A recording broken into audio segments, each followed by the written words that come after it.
rate, then that's not a good thing. Cris, I see the Thanks, recording bro. just started. Yeah, I got you. That. I got your back here. Cris told me to remind her to start the recording, and clearly I forgot. So cool. So then we've got time that they're spending on your page, and there's a lot of different methods that we can go over of how to get people to stay on your website longer. But that's something that Google is taking into consideration as well when figuring out where to rank your website. Bounce rate we just talked about. So if people are landing on your site and then leaving really quick, which we see a lot when it comes to running paid traffic to your website, and that's something that GrowPro is really good at, because if you have a company that let's just say you're advertising a 2-week special and they land on your website and they get sent to your homepage, that might be an indication that they're going to bounce away because they're not getting that thing that they were promised in that ad. So looking at your bounce rate is really important. And then citations, reviews, and relevant links. So citations being your listings of your business on different websites, whether that's Google itself, your local map, which I know that Cris is going to break down, Yellow Pages, all these different citation websites, Yelp, etc. Reviews, so how many reviews you have on all of these different websites. Relevant links, it's going to be websites that are pointing to your website, and we'll break that down a little bit as well. And then something called social signal links. So this is kind of the grand overview of what this update is going to be looking at specifically, but let's dive into these individually here. So I like to call this the SEO formula, because there is a way to break this down to make sure that you're kind of playing to this algorithm in every single facet. So first piece is going to be your keywords. So let's break this down. This isn't anything new, but this is extremely important. And I do a lot of site audits, and this is something that I see that's missed almost across the board, is not only finding the most important keywords, and I'm going to go over how to do that, but also using it in the right places. And this kind of falls into these new Google algorithm changes. So there's different places on your website where your target keywords that you want to rank for need to be used. And if they're not, other websites that are using it correctly are going to be ranked better. So I'm going to bring up an example here. Let's see here. Okay, so here's a website that we've built here, X Martial Arts, right? And this one specifically, they've got a bunch of locations. So let me actually pop over to another one here. So we've got Bayshore Brazilian Jiu-Jitsu, right? So their target keyword, and again, I'm going to show you how to do research on keywords and how to find which ones are the ones that you want to target. But the most important keyword that you want to target has to be in your headline. So as you see here, we have reach your full potential with Bayshore Brazilian Jiu-Jitsu. And this piece here specifically is the thing that Google will pick up the most, right? And this is called your H1 tags. And we're going to talk a little bit more about this as well. But your H1 tags is essentially code that tells Google, hey, this is what this page is about, right? So we want to make sure that any of your page titles are including the keywords that you want to rank for. Another piece, I know it's a little bit hard to see, but our tab here at the top says Bayshore Brazilian Jiu-Jitsu. This is our page title. So that always has to include the keyword that we're going to target. And then variously added through your content, you've got, Bayshore Brazilian Jiu-Jitsu here. So you want to use keywords throughout your content as well. But the big pieces that you're always going to see in, any sort of SEO audit you're going to do on your website is you want to make sure that this keyword is being used within your H1 tag on that specific page, and then within the title as well. So in terms of actually figuring out the keywords that you should be targeting, because there's all sorts of variations of keywords, right? Maybe someone is searching Bayshore martial arts rather than Bayshore Brazilian Jiu-Jitsu. So how do you know which ones to actually target? So there's a couple different ways to do that. So there's Google Keyword Tool, which is a tool that Google provides to you where you can run a search on keywords, and it's going to tell you specifically how many people in your area are searching for that keyword. And then it's going to give you relevant results as well, similar keywords that people are searching for. So Google Keyword Tool is a free tool that they provide, very great for doing that sort of research. And then there's some paid tools as well. There's WordStream, there's SpyFu, and then Google AdWords. Google AdWords, and I know this is something that GrowPro provides, but you can actually use Google AdWords to do keyword research, because typically keywords that are more expensive to bid on are going to be keywords that more people are searching for. So that's a good indicator of figuring out what keywords you should search. But I do want to show a quick little ninja hack as well. So if I pop open Google here, and I'm in Suffolk, Virginia, so I'm going to just search Suffolk martial arts here. And, we've got a bunch of results here. We've got our 3-pack at the top. We've got some organic results here. I'm going to scroll to the bottom. We get related searches here, right? So we've got martial arts near me, martial arts Chesapeake, Virginia. This is basically Google trying to read people who run relevant searches and give you keywords that are, very similar to the ones that you're searching, but these are actually things that people are searching in your area. So you can see there's a lot of people searching specifically for Tiger Martial Arts, which is a school in our area. Bushido, Savior, these are all schools in our area. You can see a lot of people search martial arts near me. That's a good indicator that maybe you should make a blog post using that specific keyword, martial arts near me. Another thing that you can do, which is another hack, is as I'm searching Suffolk martial arts, you can see Google's trying to predict what I'm actually looking for. And they do this based off of what I'm searching and what other people search as well. So this is a really great way to get keyword ideas that you can use on your website. So I definitely suggest using those two methods. So we talked about integrating those keywords into your website. So it's going to be within those main spots, your H1 tags, your headers. You can use it within your blog posts. Your actual program content is super important as well in terms of you using your keywords throughout that as well. And then lastly, we've got this piece here, the separate pages for each service. So this is something that I see fairly often is a lot of people will have one-page websites, and Google hates one-page websites. So if that's something that you have currently, highly suggest breaking all of your programs into separate pages. So as you see in this example, or we can look at this one, if I hover over programs, we've got different pages for each specific program that we offer. You've got different pages for your About Us, your blog, different locations that you service, et cetera. But it's really important that you have multiple pages on your website. So, what we like to do as well is, and this kind of falls into the user experience piece, but we have a nice programs block here where it makes it easy for people to, click through, which we talked about a little bit before, click through into more programs other than just staying on one stagnant page. So if you do have one of those one-page websites, highly suggest that you break that into multiple pages because of the way that this new algorithm is going. Next piece here, user experience. Okay, so your website needs to capture people's attention, right? This is nothing new. And this is why we like to use, big images here on the homepage. We use really capturing language here at the top. If you don't have a headline that grabs somebody's attention right away, then you're going to lose them. So we really like when schools want to use video here in the banner.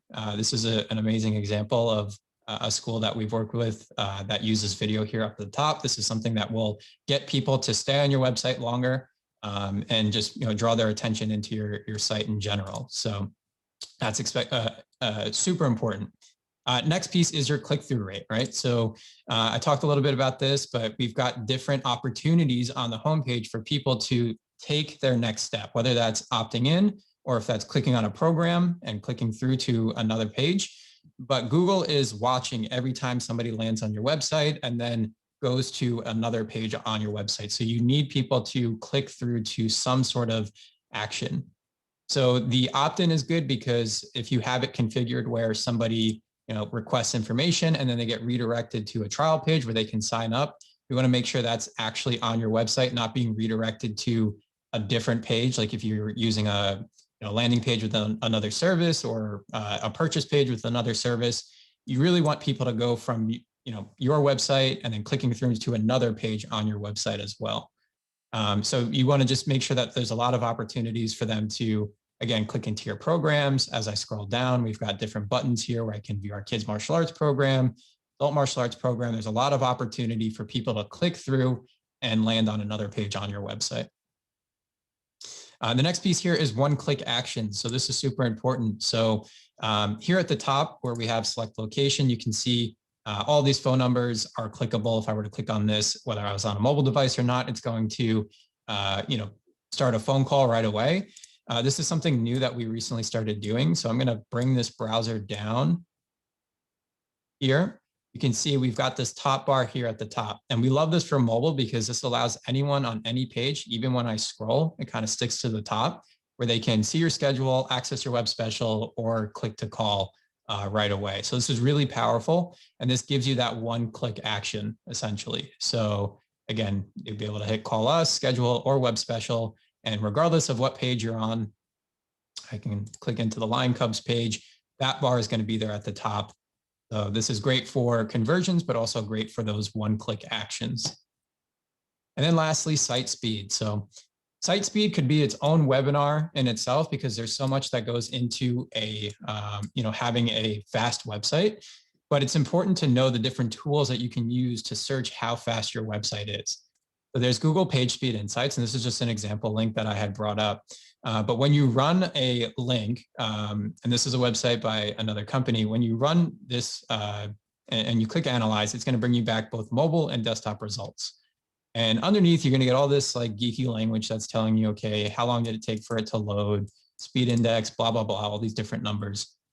And these are all things that Google takes into consideration when they're looking at your website, and they want to see how fast it's loading. And basically what this tool does is it gives you all of this information, which is essentially instructions on how to make your website faster or what you should be doing to make it faster. So you can use this as a tool to check your site, see how it loads both on mobile, and then you can click into desktop if you wanted to. And then any of these results that you get, you can send this to your website company and have them perform upgrades on your website to hopefully make it faster. There's things that need to be done specifically by your website company, like how fast your web hosting is. There's the actual code structure of the website. A lot of free website builders or low-cost website builders like Wix and Elementor and stuff like that, they have very bloated websites in terms of the code.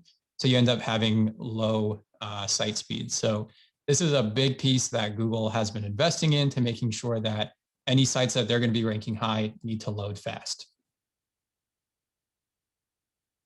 Next piece we'll talk about here is our top or time on page and the bounce rate. So there's a couple ways to keep people on your website for longer. And this is really interesting because, there's a lot of different techniques for this. But the first piece that I always like to talk about are the different headlines that you have on your website. So regardless of what page somebody's on, there should be some sort of attention grabbing headline that makes them want to stay on the website or scroll to find out more information.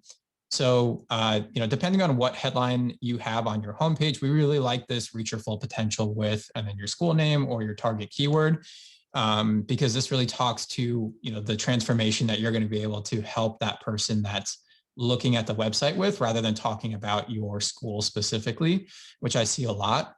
And then as we dive into some of the other subpages here, we really like leading with a question. And I know this works really well for Facebook ads as well, but if you can lead with a question, that gets people to start thinking and want to scroll down and start reading more as well. So definitely think about your headlines and how you're capturing people's attention and how that translates to them spending more time on your page.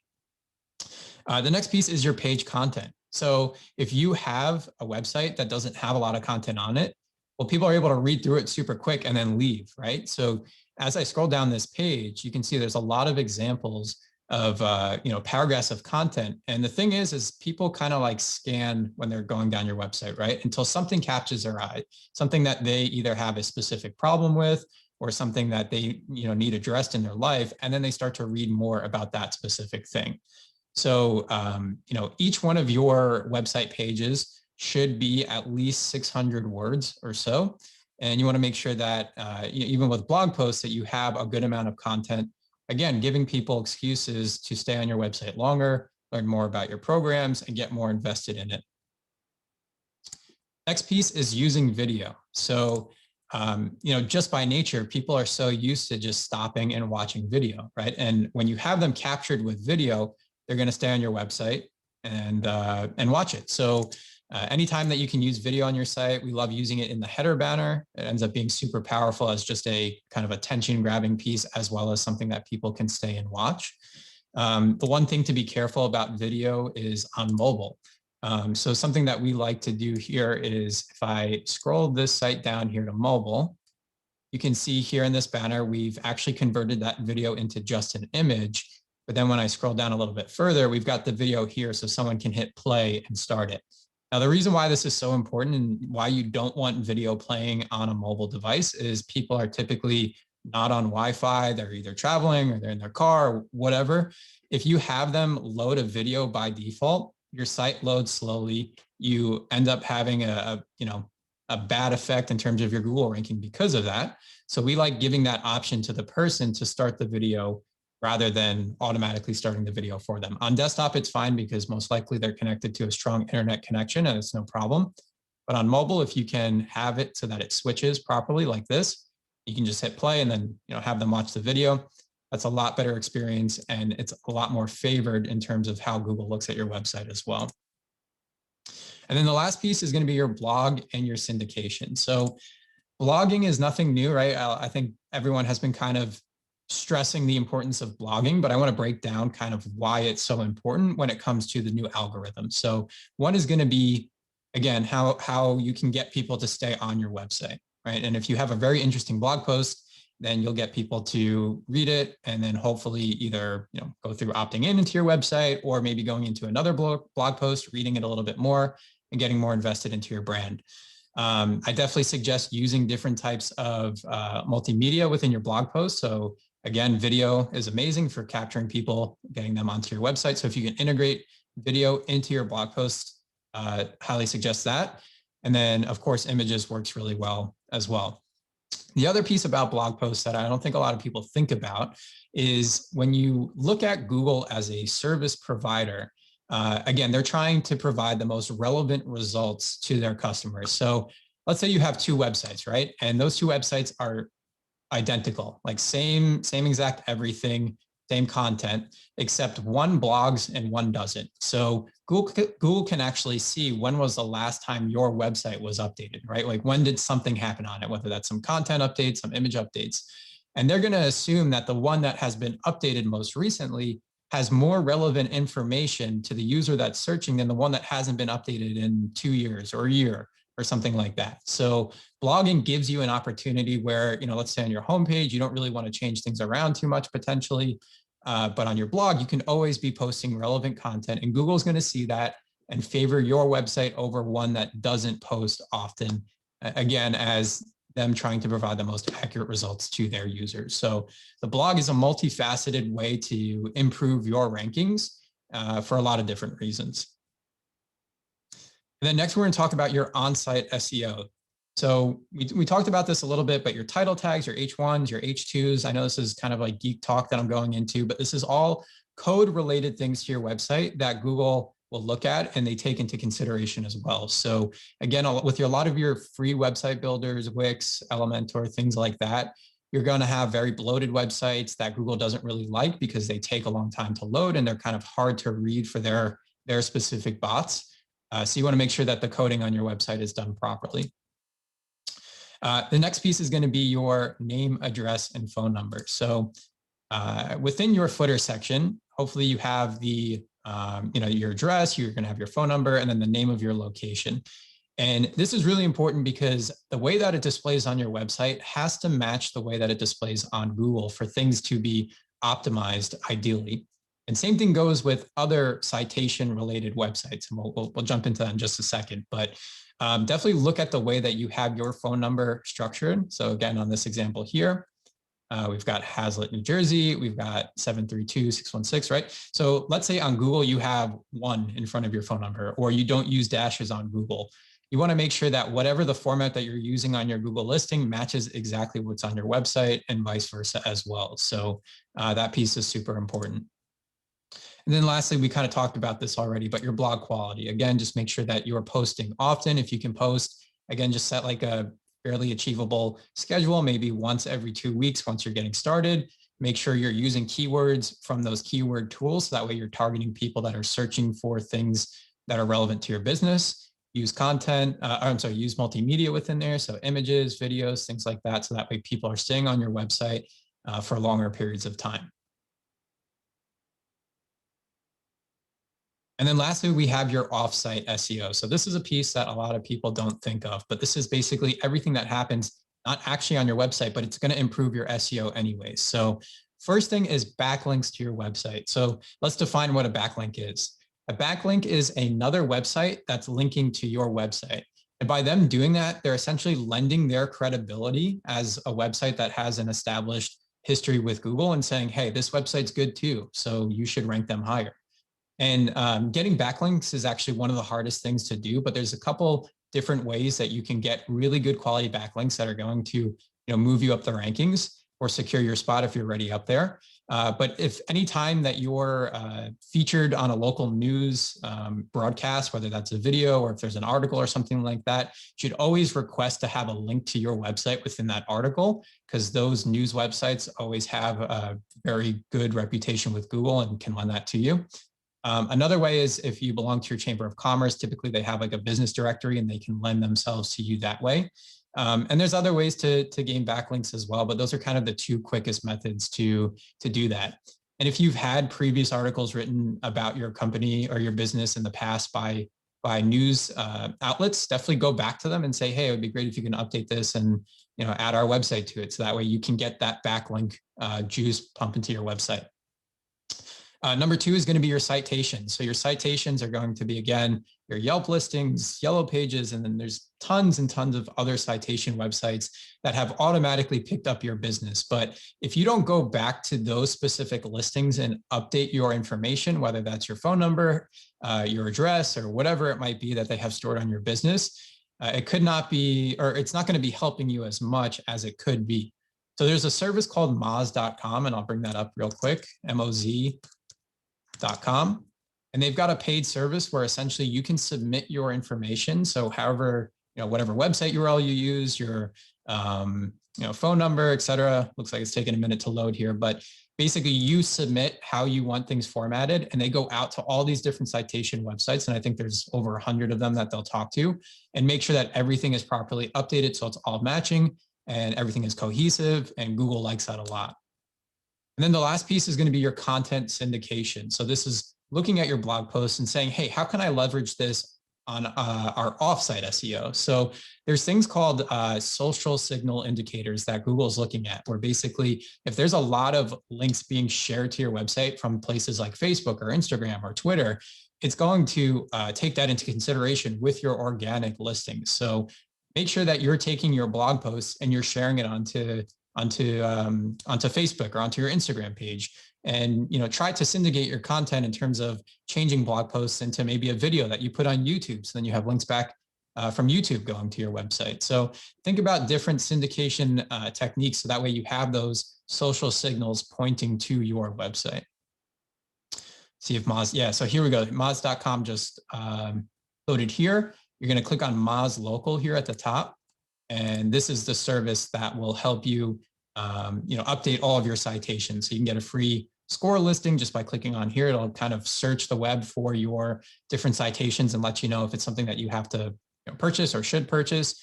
And then based on that, you can go in and pay for that service. But this is the best way to get all those citations updated without having you to manually go one by one and make those updates. So I know that I'm kind of blasting through this just because I know Cris has her stuff, I've got my stuff, and we don't want to take up too much of your time, but we went through a lot in terms of the Google page experience, the new 2021 algorithm. So if you want me to just do a website audit and kind of go through everything that I just went over and give you a report back and say, hey, these are the things that you actually need to work on, I'd be happy to do that. So all you have to do is just email sarahjane@marketmuscles.com right here. Just give us your website URL and we'll run a report for you and just send back exactly what you need to work on based on everything that we just went through. If you're already a Market Muscles customer, this is something that we do already, so you don't really have to worry about emailing us, but it's definitely good to know, all these things that we're kind of taking care of for you. But if you're not, and you just want that free audit, again, it's just going to come as like a PDF document that you can take, and then either you can send it to your website provider or take care of those things yourselves, whatever you want to do. But just shoot us an email and we'll get that audit over to you. Awesome, Stephen. We had quite a few questions come through. If you want to bang through those, sound good? Yeah. Sorry, I wasn't catching those as they were coming through, but let me start at the top here. Okay. So Jackie said. Yeah, I've got a complete list if you want me to just feed them to you so you don't have to go through the chat. Yeah, that would be ideal. Yep. Okay, so a couple of questions about, can we assume Market Muscles is on top of, the site speed, the user experience, handling this new Google algorithm update? Yeah, absolutely. So this is something that we have known about for quite a while now. So, we are always making adjustments to make sure that this is, something that you guys don't have to worry about. Cris was just saying that she got off of an audit call for a prospective customer, and she was going through all the SEO rankings and everything like that. And they're already ranking at the top, and they happen to be one of our customers as well. So, there's a lot of things that go into securing a top SEO ranking. It takes time, it takes work, of course, but a lot of those things we're taking care of for our customers behind the scenes. So yeah, we're on top of it. Awesome. And then what format do we need our video to be used on our Market Muscles website? Yeah, so we'll convert it so if you can just send an MP4 format, that'd be perfect. We convert it into a couple different ones, so that way, it loads in all nicely. But yeah, just an MP4 format would be great. And you want to keep it roughly 30 seconds, and it kind of just loops. You don't want to have a very interactive video for that background section. You kind of just want it to be something nice that's eye-catching, that can play. But then if you have an actual introduction to your school video or something like that, we can embed that a little bit lower down. Awesome. And then what is the best place to host a video for your blog, YouTube or Vimeo? I think either one is fine. I use Vimeo. I like it. You get a little bit more control over the actual player. You can kind of customize things, brand it a little bit. You can have, you can set up calls to action. So when the video is done, you can have your own custom call to action. So that way you can tell people to opt in right when the video is done, which is kind of cool. So I like Vimeo better than YouTube, but either one works. Awesome. And then do camp and event directories function as positive backlinks? Absolutely. Yeah. Any website that's linking to your website pretty much is going to be positive, and there's a lot of, I don't know if you guys have ever heard the term black hat methods, where you can go and get and buy backlinks from not great sources. And you never really want to do that. You just want to make sure that it's coming from real websites, people that have good established histories with Google. And that's how you're going to really see the needle move when it comes to your SEO rankings. So yeah, any camp directories, local business things, all those are going to help tremendously. Awesome. All right. So those were all the questions for Steven's section. If you guys, can think of anything else as I take over here and he passes the torch, just let us know in the comments, and in the chat box. We'll be sure to get those. I had multiple people send me direct messages asking, is this being recorded? It's so much, information. They can't take notes fast enough. Yes, it's all recorded except for the first 5 minutes, because I forgot to hit the record button. But the meat and potatoes of it is recorded. And if you registered, through the funnel that we drove everybody to, that means you're on our email list, and we will send this out by tomorrow. Okay, so you will get a recording of it, so you can go back. All right. So Steven really covered the Google algorithm and how this is going to affect the experience that people have on your website. And I'm going to kind of shift gears here and talk a little bit more about the Google Local 3-pack. Okay, I do literally hundreds of audits on Facebook business pages, Facebook ads, Google My Business, and where people sit on the search engine results page, which includes the Google Local 3-pack. And like Steven said, SEO is, it's kind of a marathon. It's not a sprint. And there are specific things like, the age of your website, the age of the domain that can play into that. And when you think of people's habits, think of your own habits. When you go to search on Google, how often do you scroll to the bottom? How often do you click on the second or third page? People just don't. We have an attention span less than a goldfish. They're going to click on whatever is at the top.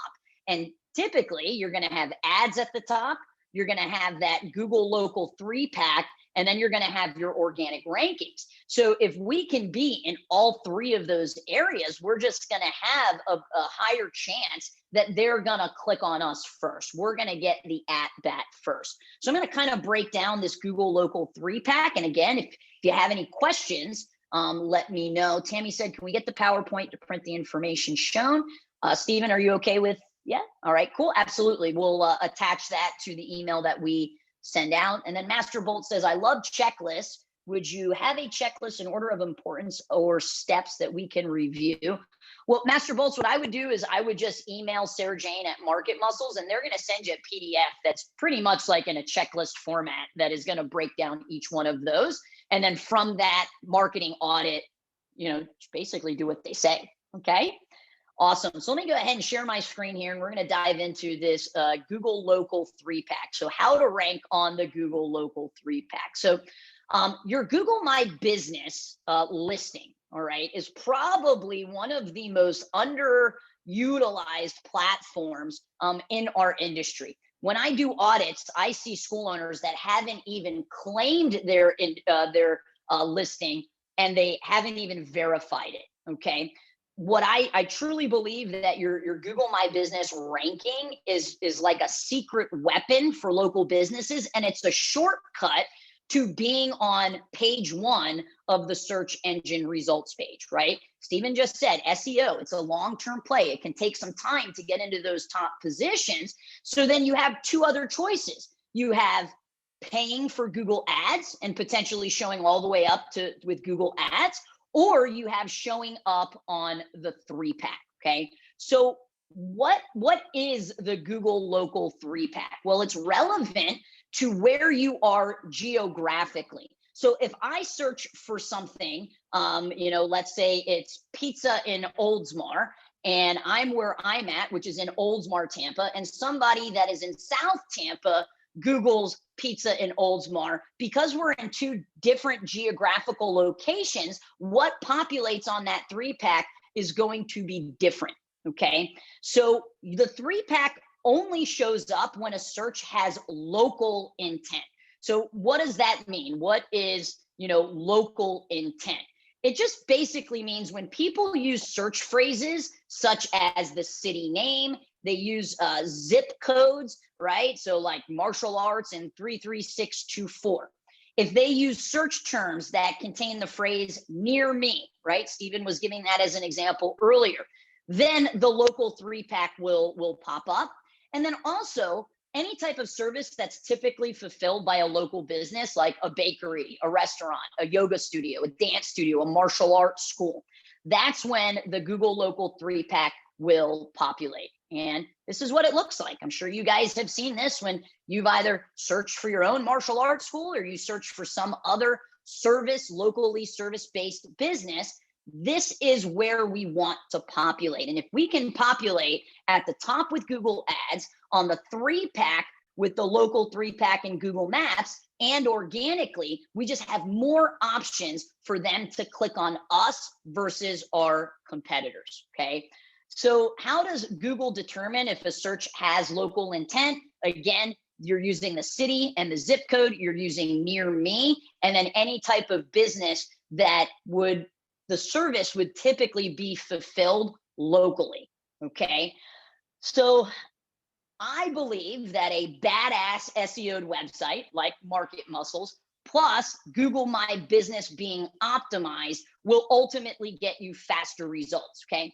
It's kind of like people have a misconception with their organic Facebook social media.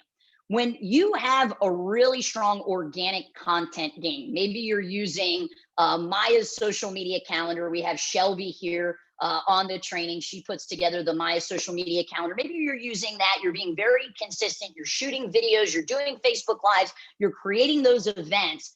Facebook will actually reward you when you do paid advertising. They're not two separate strategies. They work together, kind of like an ecosystem. Same thing with having an awesome SEO'd website and having your Google My Business listing optimized, okay? They work together like an ecosystem. So how do you get into the Google Local 3-pack? Well, we're gonna go over 7 different strategies to help you get in there. All right. So let's kind of dive into strategy number one. And I know this might not be rocket science, but you've got to claim your listing. And if you don't claim your listing, then you cannot edit your listing. You cannot edit that profile. So all you need to do is go to business.google.com. And if you haven't claimed your business listing, it's going to take you through a series of steps. One of the things that it's going to do is it's going to send you a postcard. And this is where a lot of school owners get super frustrated because it can take some time for that postcard to show up. But it's going to send you a postcard with like a 5-digit or 6-digit code that you're going to need to put in, because Google wants to make sure that the listing that's online is your actual physical address that your school is at. So you've got to claim it. You've got to, and if you haven't claimed it, just go to business.google.com. All right. Once you've claimed that and you've verified that it's your business, we've got to optimize your profile. Now, there are some additional optimizations that have occurred ever since COVID. And if you haven't logged into your business, your Google My Business in a while, I highly recommend you go in, because there's different attributes that you can now have set up. Let's say if you require masks in your school, or you require your staff to have temperature checks, or you're offering outdoor classes or online classes. All right. So in order to optimize your Google My Business profile, you just need to fill out all of these sections. And as you can see, there's these little pencil edit buttons that you can go in, and you can edit things like your address. Stephen just talked about how important it is that the address is exact, right? So my school is on 5040 West Linebaugh Avenue. Okay, on my website, all it is a W. It's not a W and a period. It's not West spelled out. So I've got to make sure, like, guys, if you're in a suite, well, is the word suite spelled out, or are you using an abbreviation? Is there a period after it? You've got to make sure that those small little details across all of the platforms are exact, okay? So enter your complete and accurate data. Describe your business, okay? So when you are optimizing the profile, there's a description area. And what you want to try to do is utilize keywords that people would potentially be searching for your business, and use that in the description. You're also going to want to make sure that your hours are updated as well. Now, what's pretty cool is on the homepage of Google My Business, it will actually give you like a meter that will show you how much of your profile has been filled out. If you've done 25%, if you've done 50%, if you've done 75%. So you want to make sure that you go through all of these different steps to have your profile 100% optimized. Okay. And make sure that you're using keywords in the description. Okay. So step number one, we got to verify. Step number two, we got to optimize. Step number three are your reviews. Okay. And I was on a sales call prior to this. And not only was this prospect, not only did he have a market muscle site, he was sitting in first, second, and third place on Google, and he had 333 reviews.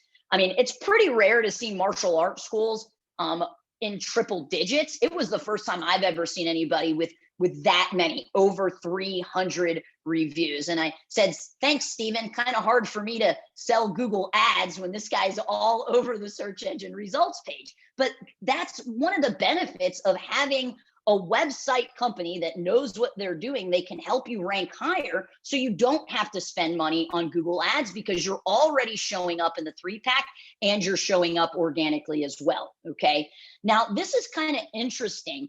I was just constantly researching, and I came across a few different articles that stated that reviews that actually have keywords that people would potentially search for your school are actually more impactful than just a review that doesn't have those keywords. So think of, important keywords like your city, your school's name, and things like that. And then I kind of, and something I've been marinating on is, well, how can we teach our, clients or students, when they leave reviews, to use those keywords. And, you know, I get this question all the time, like, Cris, you know, how'd you get 180 reviews? And usually the answer, you know, it kind of upsets people, because it's like, well, we just ask. And I think what the mistake people make is, you're not just going to go up to somebody, you know, let's say there's a parent in the class and their son or daughter's on the mat, and you're not going to say, hey, would you mind leaving us a Google review? Okay, you're going to wait to hear a compliment. And anytime you hear a compliment, and you've got to train your staff to do this as well, anytime somebody comes up and compliments your school or your instructors or anything that you guys are doing, that's going to be your cue to ask them for a review.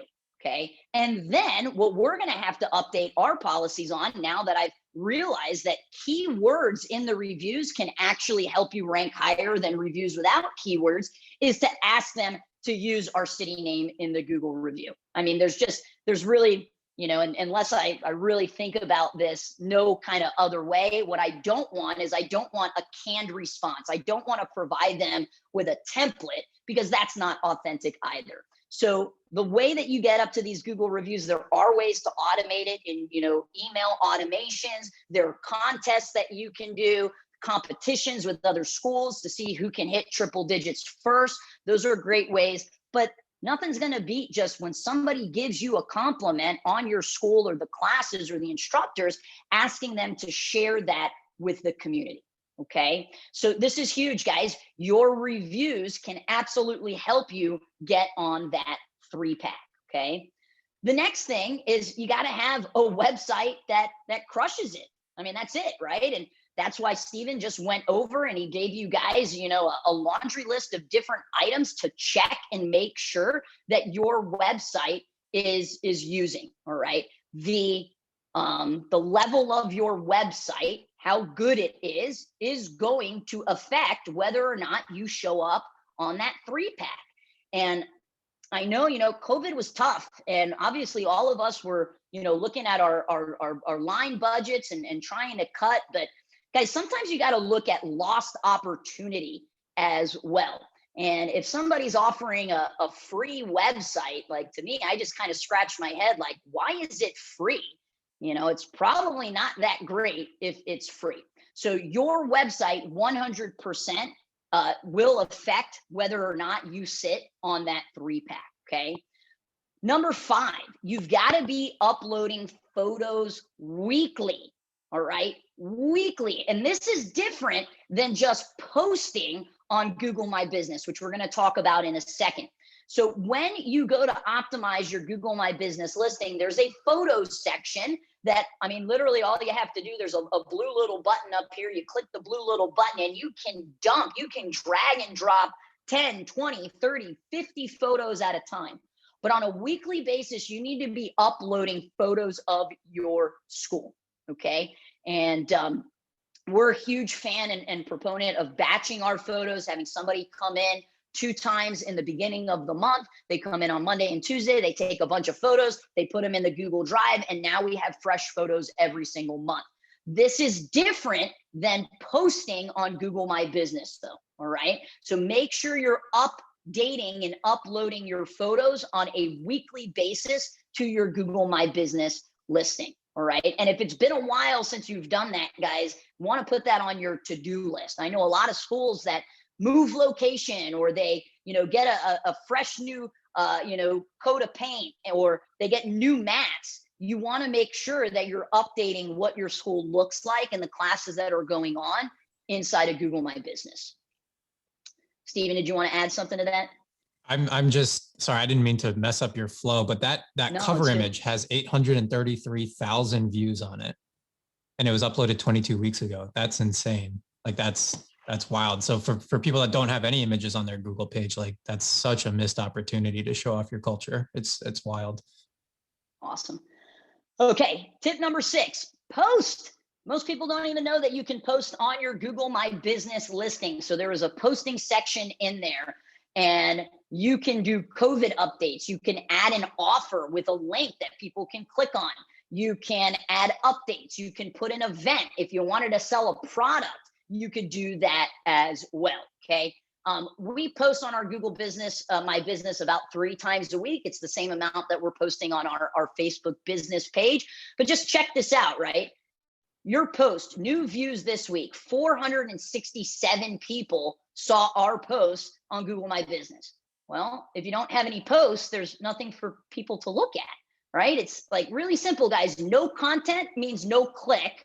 No click means no lead. No lead means no sale.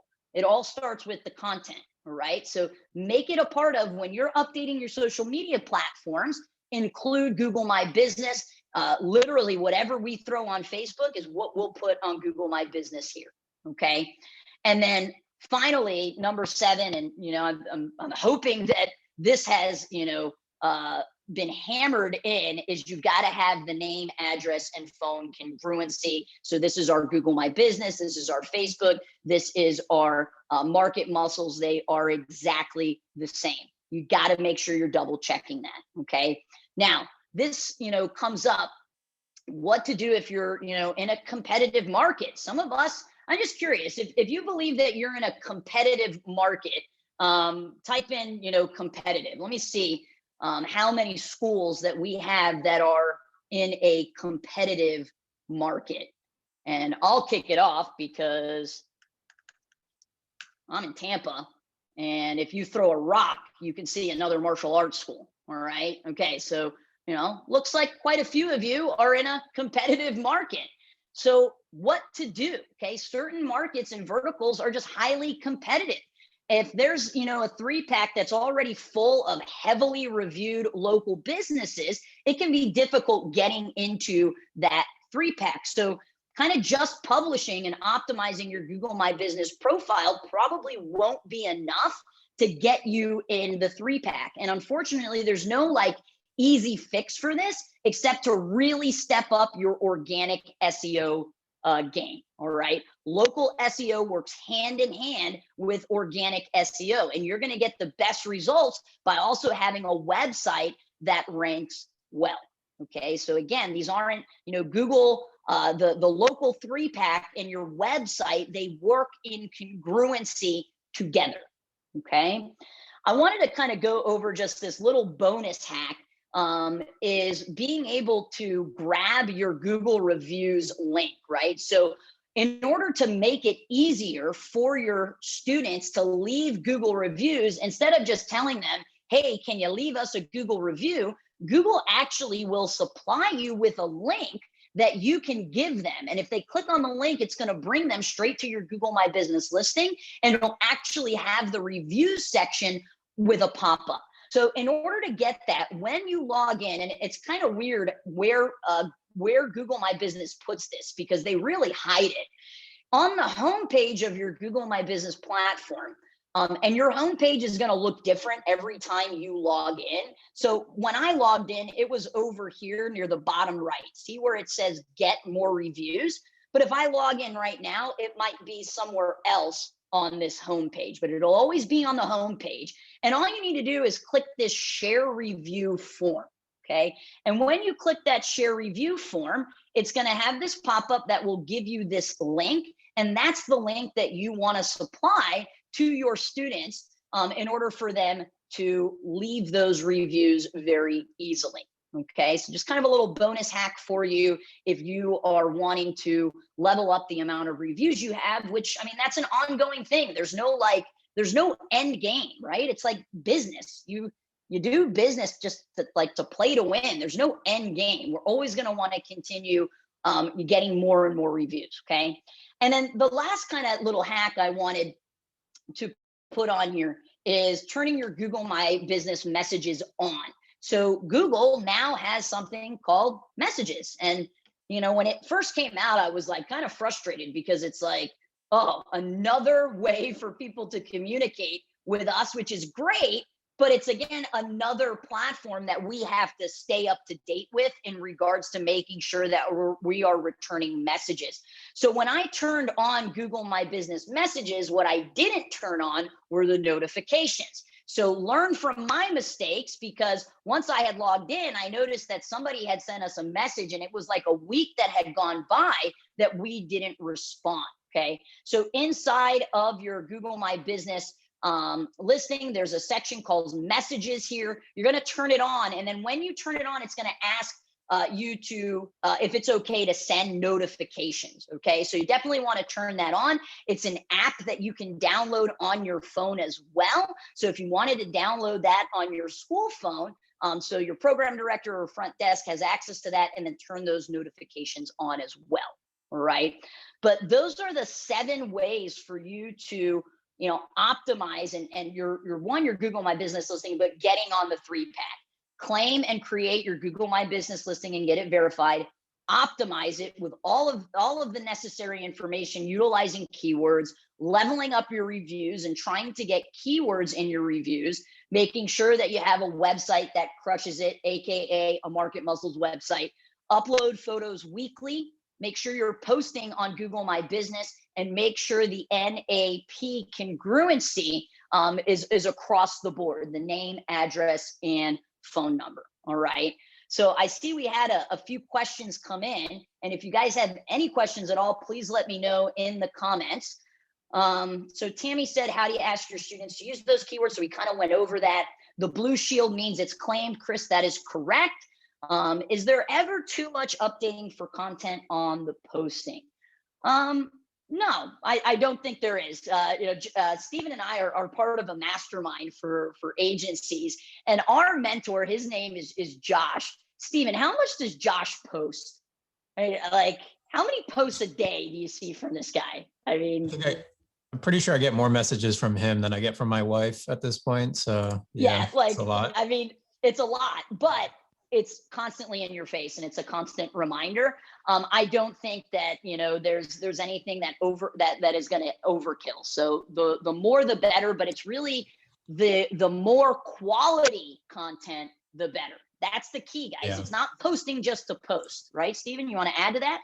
Yeah, I was just going to say, like, I'm never annoyed by his messages, even though they're so frequent. It's always because he's giving me something, or he wants to remind me about something, or, there's always context to it that adds value to my life. It's not just like, annoying messages or always trying to sell me on something. It's almost never that. It's always just kind of like, hey, just popping in, here's this thing. We just uploaded this training for you. It's good messages.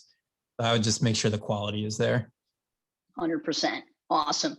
Jackie says, can you explain the 3-pack? Yeah, so the 3-pack, I have a screenshot here of it, is this, and they call it the 3-pack because there's only ever going to be 3 listings on there organically. Sometimes you will see 4, but if there is a 4th, it's because it's an ad, and it will say ad on this Google map here. So this is what we mean when we say the 3-pack. It's what shows up at the top when people are searching for a local business. It has the Google map on there, and it will only ever show 3 spaces or 3 businesses organically, unless you're doing ads. Sometimes you will see a 4th listing here, but it would say ad, so you would know that it's somebody that is running ads. So that's what the 3-pack is. Could the review link be placed on the website? Typically Stephen, you want to answer as a website question? You're the website king, so.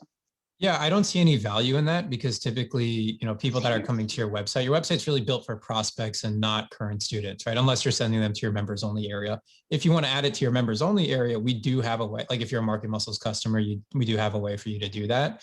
But I think it's good to have it there. On your actual front page, I don't think it's worth putting it there. Of course, you're gonna have a link to your Google page. So if they want to go look at reviews, they can do that, but not your actual review link to leave a review. That specific link that Chris showed you how to generate is really handy. So that way, when someone has a good experience, then you say, hey, click on this URL, and then they can just type in and leave a review. So yeah, I wouldn't put it on your website specifically unless it's in your members only area.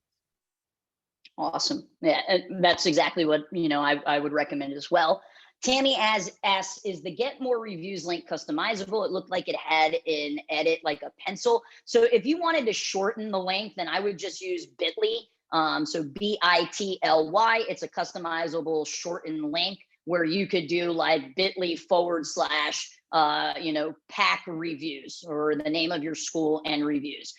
So I'm not 100% sure if you, I don't think you can edit the actual URL that they're providing you, but if you wanted to shorten it because it was too long, then just go ahead and use bit.ly.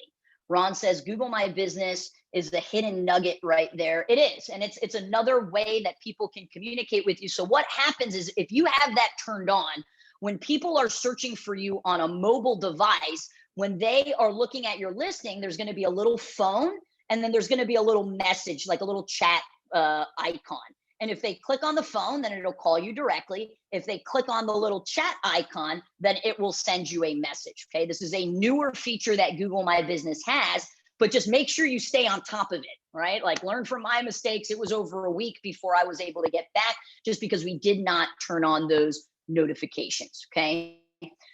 Arrowhead, if you're already in the 3-pack, do you need to spend money on ads? So great question, right? What we have to remember is that 3-pack is based off of where you are geographically. So if you're searching for it and you're kind of close to your school, you're probably going to show up in the 3-pack.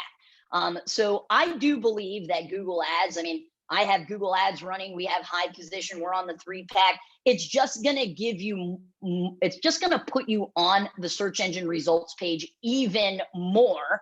But if you are showing up at the top with organic, if you are on the 3-pack, you've got 2 out of the 3 places that you are already populating. So do you want 2 out of the 3, or do you want 3 out of the 3, or do you want 1 out of the 3?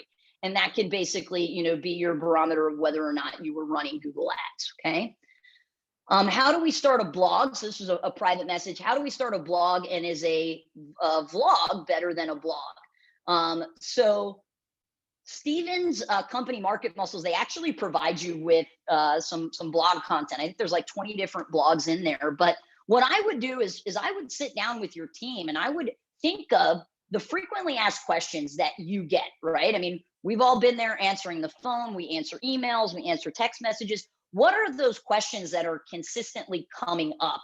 And that's I would just kind of list out. Maybe we have 10 frequently asked questions. We have frequently asked questions for our kids programs, like, is MMA going to make my child violent? Or is my child too young to start? They're 4 years old. Okay. For the adults, am I too old to get started? Am I going to get injured doing this? Okay. So think of kind of those frequently asked questions. And I think that's a great place to start.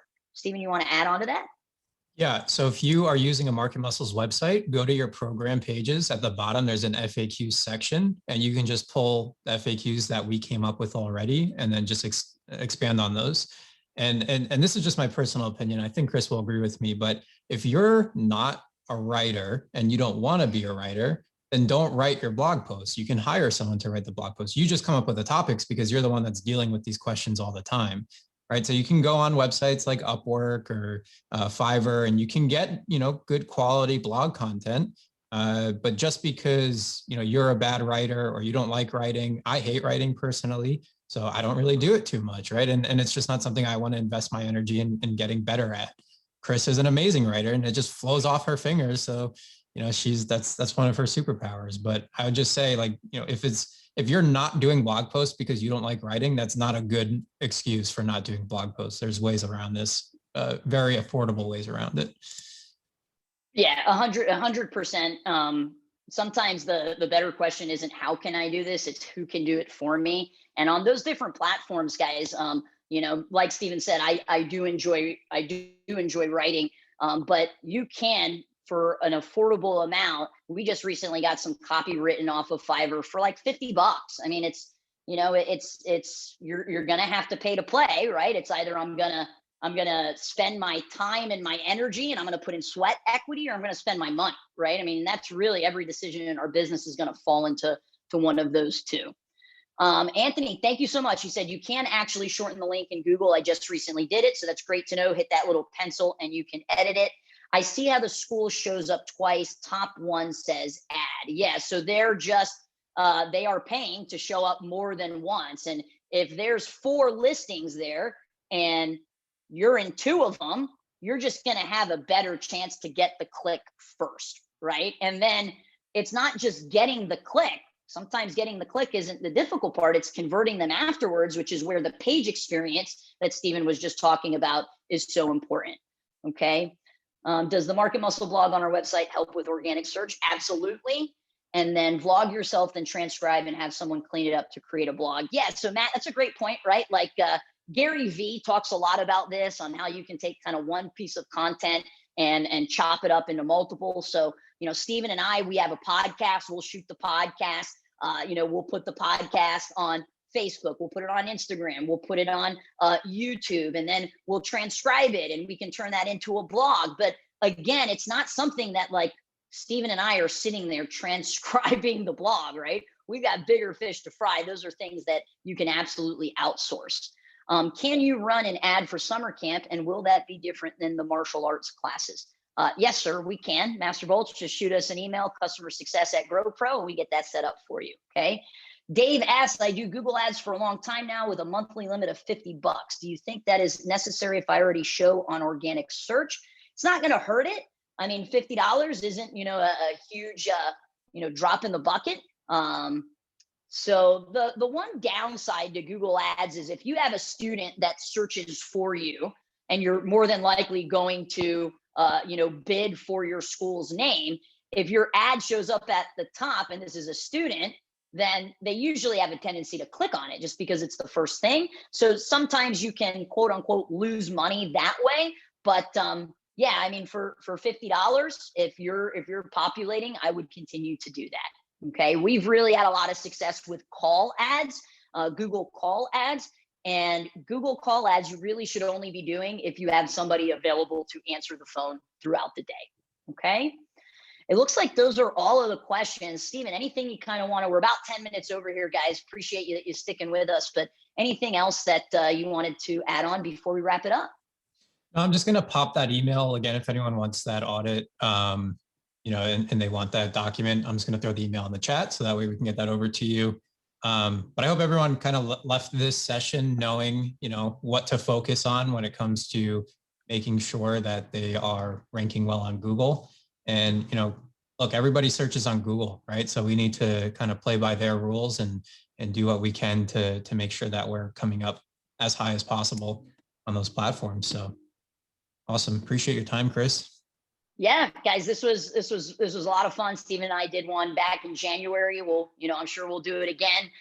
Stephen, you want to drop that email for Sarah Jane? And there we go. Perfect. And if you want a social media audit, guys, just you can head to that link. I offer a free marketing audit. You and I, we get to hang out for an hour. It's a lot of fun. We talk about what you're doing well and where you have areas of improvement, and happy to do that for anybody. Okay. Hang out with you for an hour? I'm signing up. Right? Should charge for that. I'm kidding. All right, guys. I really appreciate everybody's time and energy today. If you have any questions, feel free to reach out and we'll talk to everybody soon. Bye, guys. See you guys.